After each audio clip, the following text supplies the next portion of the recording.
Hi, my name is Elena, and welcome to my presentation on DNA computing.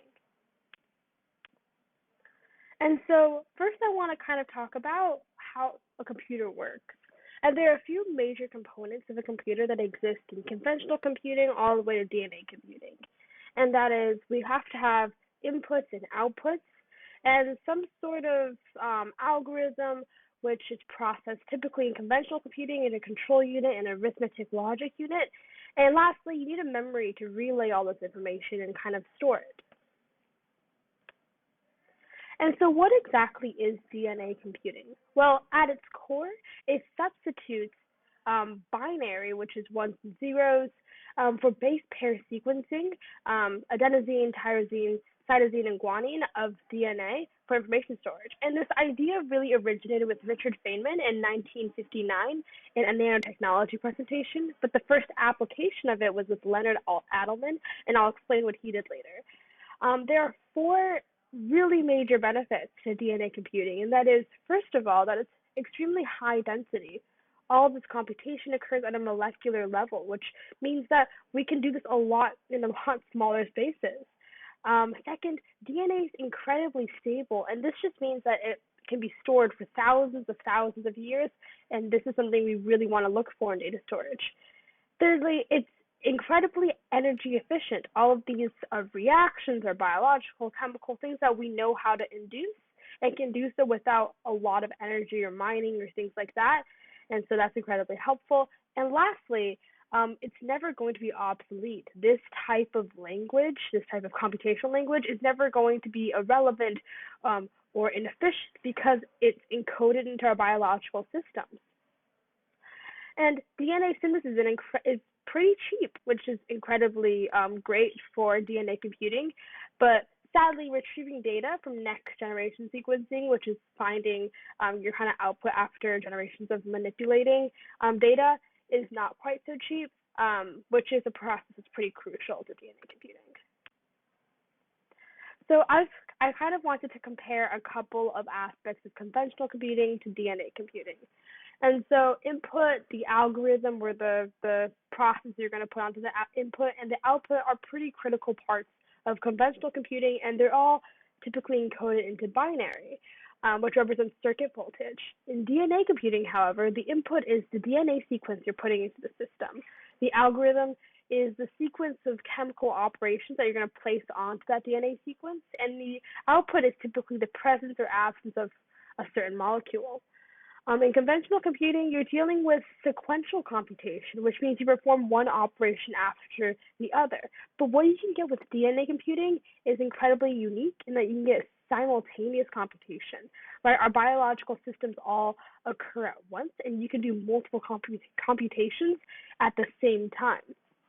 In conventional computing, and this is probably the most obvious part, is that you have to deal with electrical hardware. You have to get resources and materials for that. And with DNA computing, you're dealing with biological molecules, a lot more accessible, a lot more environmentally friendly to work with. And so that's another. So now I kind of want to get into what Adleman did in his 1994 computation. And the problem that he was trying to solve here is a quite common problem. It's called the Hamiltonian path problem. And essentially, you're given, here it's 7 points, but it could be any number. And you're trying to find a path through all these points, the path through all of the towns or the points once, and don't miss a town. And so, of course, in his case, there was a particular answer. I think the answer was 0, 1, 2, 3, 4, 5, 6. And he was trying to get his DNA computer to achieve that same answer. And a critical characteristic of DNA he used there was the complementary characteristic of DNA, which was that adenosine only binds with tyrosine and guanine only binds with cytosine, what essentially means that one side of the double helix structure of DNA can tell you exactly what both sides, both strands of the DNA are encoded with. And so critically, he used three very common biological manipulation processes here. The first is a PCR process, which essentially just duplicates and amplifies the DNA strand exponentially, and it does so by fast tracking transcription. Next, he used something called gel electrophoresis, which essentially passes a current through a gel in which you place your DNA, and that just lets you know the length in terms of base pairs of the different strands of DNA in your solution and really separates them, as you can see in that photo.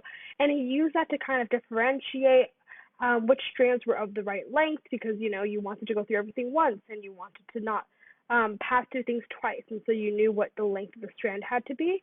Um, and he really just tried to whittle down into the final answer. And his last process here was using affinity purification, which, as you can see, basically just lets you check that you have the right answer. And so he placed a couple of conditions and let them bind, and was able to weed out whether or not he had the right answer. And so, what's next in DNA computing? Well, the human genome is over 3 million base pairs long, and it takes up very little space in our human cells. And so, it's estimated that 1 gram of DNA can store up to 215 petabytes of information. That's a million gigabytes. And by 2025, global digital data is set to grow to 175 zettabytes, which is a million petabytes. And that essentially means that the entirety of the world's data could be theoretically stored in just 81 kilograms of DNA, which is incredible. And there's a lot of applications that DNA computing is set to be promising in. And one of these is especially breaking encryption, right? Because a characteristic of DNA computing, perhaps the best one, is that it calculates spontaneously, and that kind of combats the slow operating time of a lot of encryption breaking algorithms and a lot of others. And they're kind of put under this umbrella term of NP complete problems, which are basically just computational problems with no efficient solution. And lastly, we see that DNA is becoming more and more the best option for data storage. In fact, UT Austin just recently encoded the entire script of Wizard of Oz into DNA, and they did so by optimizing text and trying to condense it and make it fit most efficiently. And in fact, after they encoded it into DNA, they tried to denature the DNA. They tried to destroy it as much as they possibly could.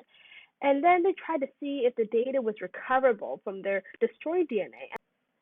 And so, all in all, DNA computation is an incredibly exciting part of computer science and biological research that can have a lot of exciting applications in the future. And I'm excited to see where it goes. Thank you.